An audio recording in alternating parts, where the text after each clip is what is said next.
if you sign Verts, but then you let go of like, I don't know, Diaz, and then maybe you let go of Nunes, and then you bring in like some okay striker, then I'll be looking at your window a lot worse. Yeah. So I'm making, obviously I don't know the ins and out of Liverpool, but from an outsider's perspective, it looks like FSG are ready to spend money and like invest and back Slot.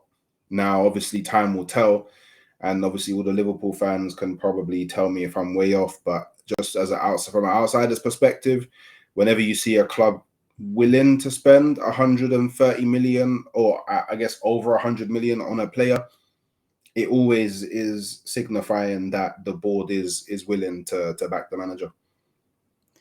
Do you think it could be a case of we've got Verts, got Frimpong, got Gyokeres, that's it now, unless we sell someone, we're not getting anyone else?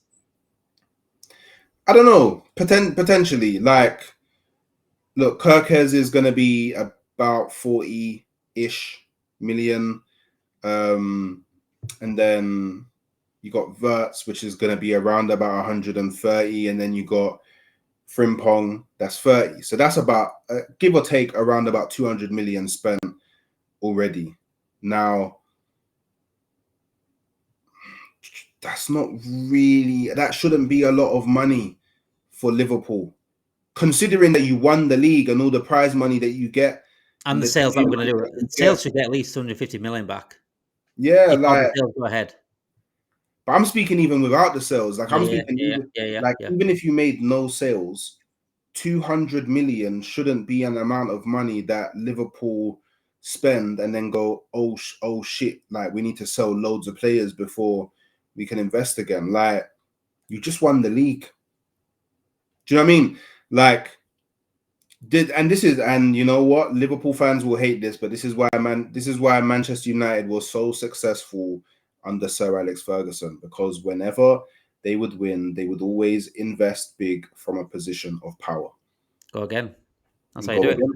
That's how you. Pep Guardiola said that himself. Pep Guardiola has said that himself. He had I don't know if you saw the interview with Rio Ferdinand. He said, "How do you keep doing it?" He said, "Well, like Fergie did. You don't sit there still. You invest every single season. You make sure you're top and you stay top. You refresh the team up. You keep it flowing, and that's what we didn't do last time. That's what we didn't do last time, and we're so still. Now it's seeming like, hang on a second, we might not stand still. This is exactly what everyone's been asking from FSG for a long, long time. This is why FSG has got so much valid criticism, and it's been valid criticism. Now we're seeing that, hang on a second, you're a bit more ambitious. We can actually go back to back here. We can go create a legacy. We can go create a dynasty, which Klopp should have been that guy. Yeah. In the first place, but we didn't. It is what it is. Slot might be that guy. They've got a chance now this season to do that. Verts is a perfect signing for that. Brilliant signing. But then address the striker position, address the DM, and address maybe another centre back as well. Don't just sit still and rest on our laurels like, oh, we've got Verts now. That's it. That's your big money signing. That's what you wanted, isn't it?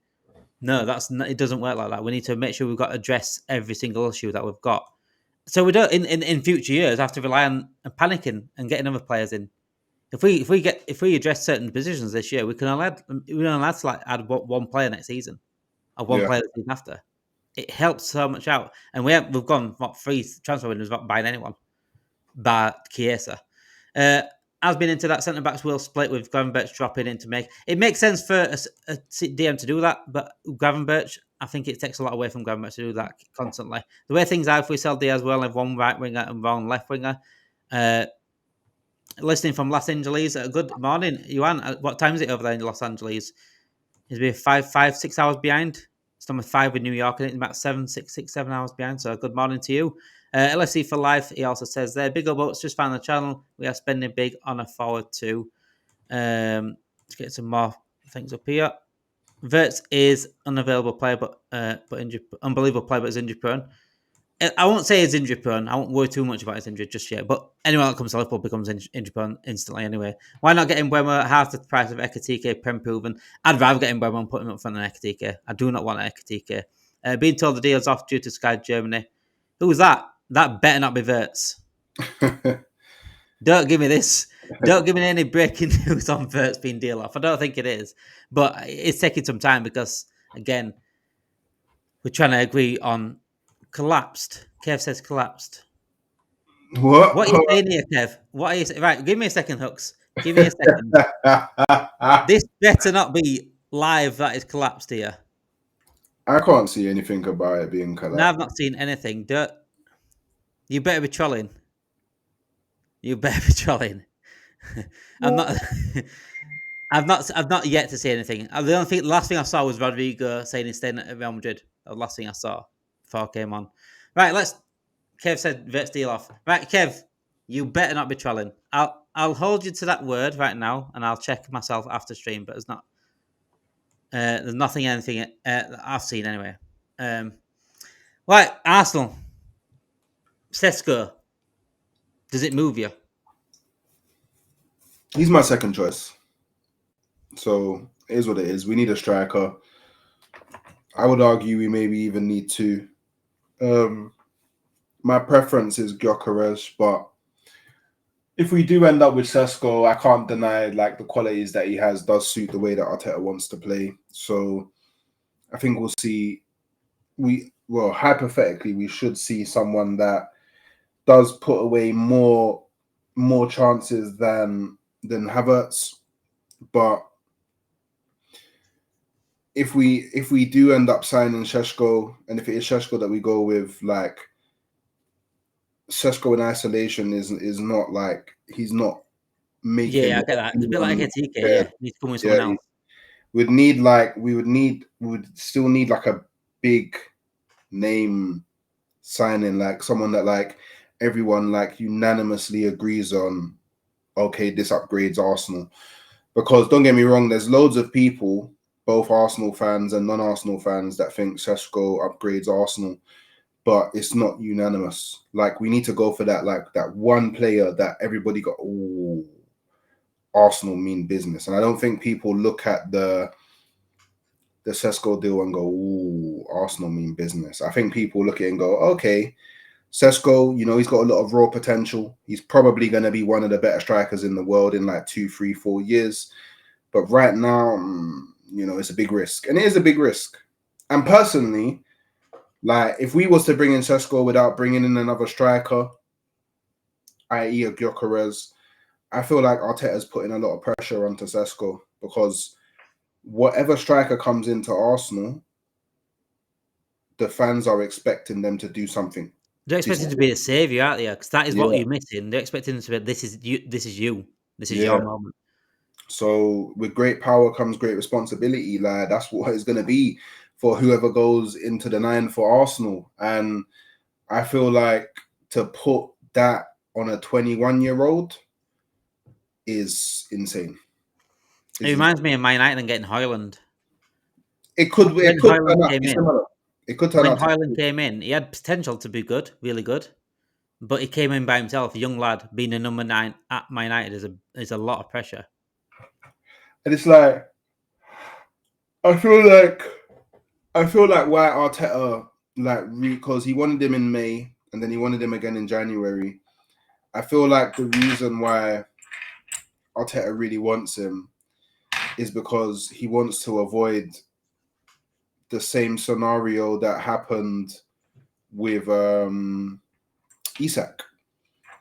So we didn't go for it. In the end, we didn't go for Isak because we looked at things like his goal scoring record. The numbers, they didn't look great.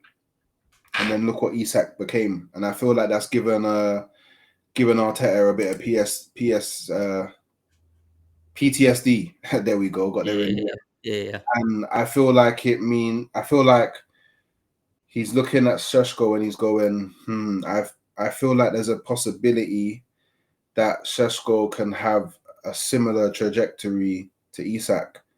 Let's not miss out on potentially the next Isak type player.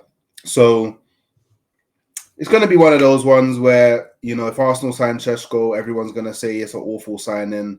But if Liverpool sign Sesko, oh my God, can see the vision, or Man City signed Sesko, oh my God, what a signing. We can clearly see what Man City are trying to do, or if Chelsea signed him, oh, we clearly see how this improves their project. But if Arsenal sign him, oh, awful player, they don't need him. When we're the one that needs a striker the most.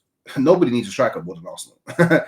So we just have to, we just have to see how it all plays out. I just hope that if we do sign him, we don't sign him for like some of the prices that's been like named in the media, because 93 million for Sesko is absolutely, and even 60. So I feel like so first it was 93 million, then it was 80 million euros release clause, which works out to about 67 million, which I still think is a lot for a striker that in their league only scored 13 goals last season. That 67 million is a bit, is a bit crazy. Around the 50 million mark, give or take.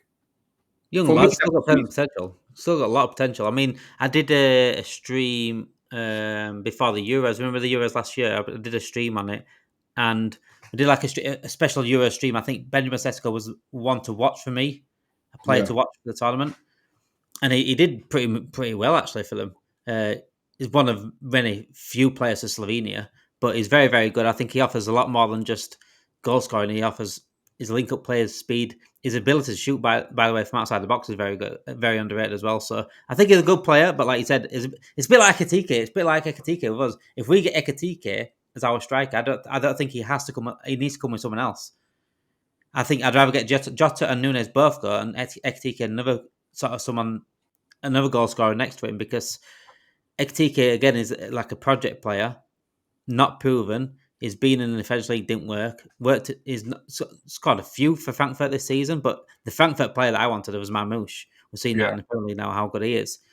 But yeah, I think it's quite similar. But I think Sesko is better than Ekitike, though. I think Gyökeres should be number one for you. Now he's pretty much off the board with Liverpool and Arsenal, really. I think Gyökeres should be number one for you. And if you can't get him, then get a Sesko and maybe someone else alongside Sesko. Maybe like a winger that can score goals. Because Martinelli just isn't doing it, is he?